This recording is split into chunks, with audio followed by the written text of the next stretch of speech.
इस केस को पूरी तरह से, इंक्वायरी तो छोड़ो, एफआईआर तो छोड़ो, दूध का दूध पानी ही कर देंगे। अदालत इस तरफ भी विचार कर सकती है, हमें विश्वस्त सूत्रों से जानकारी मिल रही है। हमें कोई जज महोदय ने तो नहीं फोन किया है और वो करेंगे भी नहीं किसी को, लेकिन ऐसी जो चर्चा है कि हो सकता है कि जज साहब 11 दिसंबर को कुछ भी प्ली ले सकते हैं, क्योंकि जज साहब को अब लग रहा है कि इन लोगों ने ग्रॉस इनजस्टिस किया है और पूरे कानून का मखौल उड़ा दिया है। पूरा मुंबई पुलिस महकमा ने कानून को तार तार कर दिया है। तो इसलिए कड़ी चीमा जी आधब शैलेंद्र नगरकर से होता हुआ वो एसीपी होता हुआ परमवीर सिंह तक पहुंच रहा है। तो परमवीर सिंह अब खुद को पलट लिया है।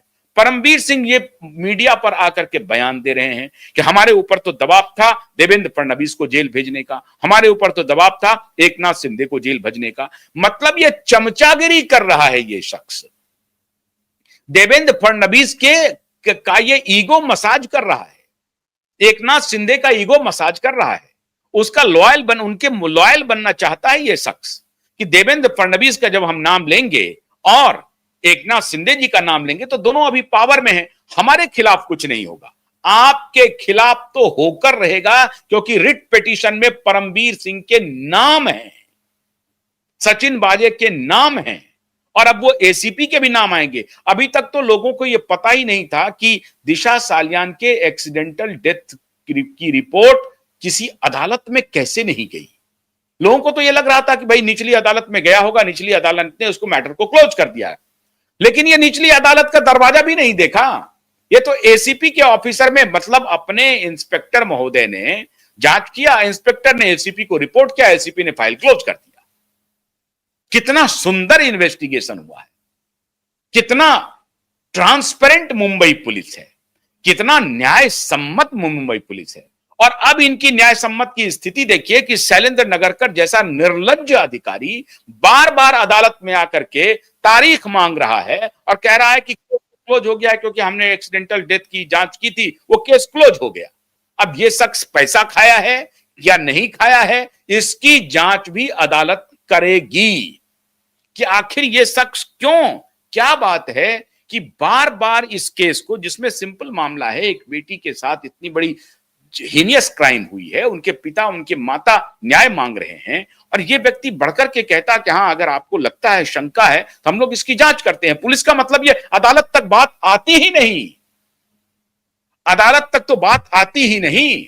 अगर पुलिस इस तरह से ईमानदार और पुलिस निष्पक्ष होती, पारदर्शी होती, तो पुलिस कहती कि ठीक है ये केस लॉ है, ये कानून कहता है, आप हमारे पास आए हैं, हमको इसका संज्ञान लेना चाहिए और हम ले रहे हैं, हम इंक्वायरी कर रहे हैं, आपके पास जो कुछ भी सबूत है हमें दीजिए, हम दोबारा इंक्वायरी करते हैं, बहुत पारदर्शी तरीके से इंक्वायरी करेंगे और आपको संतुष्ट करेंगे।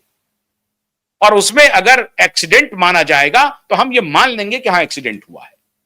पुलिस ये कहती कि हम जांच करते हैं और उस जांच में आप हमारे साथ ही रहेंगे, हम आपको जांच की एक एक रिपोर्ट अपडेट देते रहेंगे, बताते रहेंगे। ऐसा पुलिस क्यों नहीं कह रही है? क्या गुजर रहा है? ऐसा कहने में पुलिस पर गुजर क्या रहा है? नीयत खराब है, पैसे का खेल हुआ है, रसूखदार के हाथों इन्होंने अपनी वर्दी की नीलामी कर दी है, इसलिए ये दरवाजा इधर उधर ढूंढ रहे हैं। वरना हमारे पास कोई आए कि साहब ये आपकी जो रिपोर्ट है वो गलत है, इसको दुरुस्त कर लीजिए। अगर मुझे लगेगा कि ये दुरुस्त था, बिल्कुल ठीक कह रहे हैं, मैं दुरुस्त कर लूंगा। मुझे क्या पड़ी है कि मैं गलत रिपोर्ट को चलाते रहूं। उनको खाली फैक्ट्स देना है कि देखिए ये फैक्ट्स है, इस फैक्ट्स पे आपका जो ऑब्जर्वेशन है वो गलत है, इसको दुरुस्त कीजिए। दुरुस्त कर लेंगे, क्या आपत्ति होती है? माफी भी मांग लेंगे कि हाँ हमसे गलती हुई है, मुझे माफ कर दीजिए। इसमें क्या क्या दिक्कत है? पुलिस यह भी कह सकती है कि हाँ हम लगता है कि उस वक्त जांच में हमसे गड़बड़ी हो गई, हम नहीं कर पाए, हम दोबारा जांच कर रहे हैं, उसमें यह चीज निकला है। इसे कहने में क्या आपत्ति है? आखिर में आपको न्याय के साथ खड़ा रहना है, सत्य के साथ खड़ा रहना है कि आपको अपराधियों के साथ खड़ा रहना, आरोपियों के साथ खड़ा रहना है?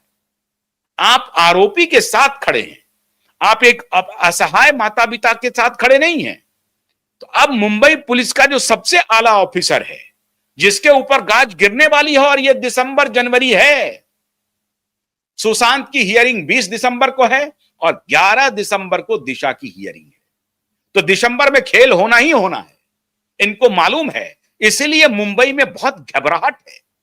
ईमानदार पुलिस ऑफिसर हमें रोज सूचना दे रहे हैं कि साहब, आप लोगों ने इस केस को इस तरह से खोल के रख दिया है कि ये बचाने से भी नहीं बचेगा, और इसमें जो हाथ डालेगा वो जलेगा, पूरी तरह से जलेगा। और मुंबई पुलिस, शैलेंद्र नगरकर के बारे में वो सारे ईमानदार पुलिस ऑफिसर वाले कह रहे हैं हमें कि शैलेंद्र नगरकर का तो जेल जाना तय है, क्योंकि उन्होंने गलत एफिडेविट दिया है। उनका जेल जाना अवश्यंभावी हो गया है। मैंने उन्हें कहा कि साहब, शैलेंद्र नगरकर अकेले नहीं जाएंगे, इस पे परमवीर सिंह का जेल जाना अवश्यंभावी है, क्योंकि परमवीर सिंह उस वक्त मुंबई के पुलिस कमिश्नर हैं। परमवीर सिंह ही मीडिया में आकर के ब्रीफ कर रहे थे, और वो दूसरे जो एक आध दो डीसीपी थे, वो डीसीपी एसीपी सब नपेंगे अभी, जिनका बयान कुछ था। पहले कहा कि दिशा सालियान ऊपर से गिर गई हैं, पूल ऑफ ब्लड नहीं दिखा।